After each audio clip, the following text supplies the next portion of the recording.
Welcome to Pennsylvania in Focus. I'm Kristen Smith. Joining me today is the Center Square's Pennsylvania reporter, Christina Lingell. Christina, how are you doing today? Good, thanks. How are you doing? I'm doing well. This week has been very difficult for Governor Josh Shapiro and his family, and it started just a few hours after he started to celebrate the Passover Seder, marking the beginning of the Jewish holiday. And that evening, a few hours later, a man from Pembroke, which is just about 10-15 minutes away, threw Molotov cocktails into the piano room and the dining room of the governor's mansion in Harrisburg.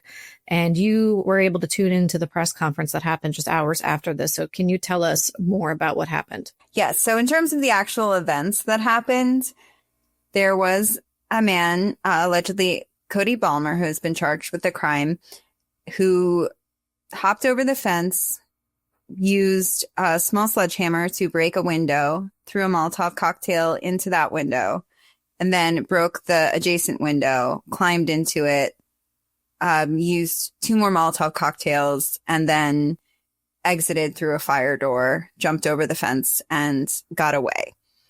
But they found him almost, very, very quickly afterwards, because he actually called the police to turn himself in addition to calling his ex-girlfriend and asking her to turn him in. So it wasn't, a long investigation or it's not a very up for debate situation. We know who it was. And now we kind of have a lot of just media speculation about the motive and his frame of mind. As far as what happened from the governor's side of things, he and his family were awoken at 2 a.m. by Pennsylvania State Police. No one was hurt. They and their dogs, he has 4 children and his wife, were all able to leave the house. They also had some guests staying with them for Passover. So everyone was safely evacuated. And the governor has said several times since then that his primary focus over the past week has just been trying to, help his kids through the emotions and reactions to this event. You mentioned the motives for the suspect's actions. I know that there's been some background information that's come out about him in the last week. Can you tell us more about his history? Yes. So I think the number one thing that his family and also his attorneys want to focus on is the fact that he was suffering from severe mental illness that had gone untreated. So he had in the past been hospitalized and treated for schizophrenia and bipolar, is what I've read. And that's coming from his mother says that. So basically, the thinking is that he's been off his medication for a while, leading to a really acute mental health crisis. So that is one major factor in what happened. There has been a search warrant that came out that said that he spoke about Shapiro's stance on Palestine, saying that he didn't want to be a part of what Shapiro wanted to do to the Palestinians. I have also read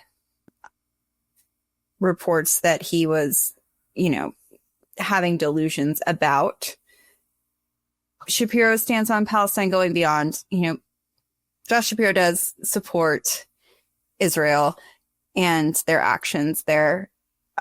Although he has criticized Benjamin Netanyahu and does advocate for a 2-state solution, but he has obviously indicated his support for it. But from what I'm understanding, the suspect, Cody Balmer, was talking about him eating babies and things like this that are more on symptomatic of a mental crisis than a logical political ideology. Right. And it's that those factors combined, which is why he's got many charges. Attempted murder, I think, would be among the most serious, but he's also been charged with terrorism and aggravated arson and attempted assault, because he did tell police that if he had encountered Shapiro while inside the mansion, that he would have beat him with the sledgehammer. So he's been charged with all these things, but he has not been charged with any kind of hate crime. And can you talk about more why the district attorney has declined to do that at this time? Yes, I had an opportunity to talk to the district attorney, Fran Chardo, yesterday and talk to him about whether they would be using in Pennsylvania, the statute is ethnic intimidation. It's not called a hate crime. And I talked to him about that. For him, it doesn't make sense to use that because what it would do in a normal crime would take it from, say, like a 3rd-degree offense to a 1st-degree offense. Everything that Cody Balmer is being charged with is already a 1st-degree offense. It's already the maximum it could be. So if he's got 5 counts for 20 years, he's got 100 years that he's looking at. Adding that ethnic intimidation charge wouldn't add to his potential sentence or the severity of his crimes.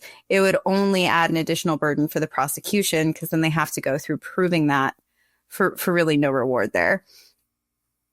He did say that, you know, if the federal government chose to pursue those kinds of charges, they have their own jurisdiction, right? So they're each a sovereign place, Pennsylvania and the federal government, and they're welcome to do that if they choose to. When it comes to whether or not it would qualify as a hate crime or ethnic intimidation, we're really not sure. I don't think we have enough details there. Obviously, it happened on Passover, which is a really strong indication that the governor's Jewish faith was a factor in the timing, although we haven't heard anything about Balmer saying that specifically. We also haven't heard him saying anything about Judaism or Shapiro's faith or ethnic background. We've only heard him talk about Shapiro's political position. And I think that's something that kind of has gotten lost in discourse in general, because there are a lot of Jewish people who do not agree with Israel's actions all the time. You know, just like there are a lot of Americans who don't always agree with the American government. You know, there's a distinction between nationality and ethnicity, a faith and a political position. Right. And I think that's where the charge of terrorism is an important note, because terrorism is not the same as a hate crime here, at least in this country. And so given what he said about his position on how he disagrees with the governor's stance on Israel's actions, that doesn't equate to a hate crime, because that is that's a political disagreement, not a belief that,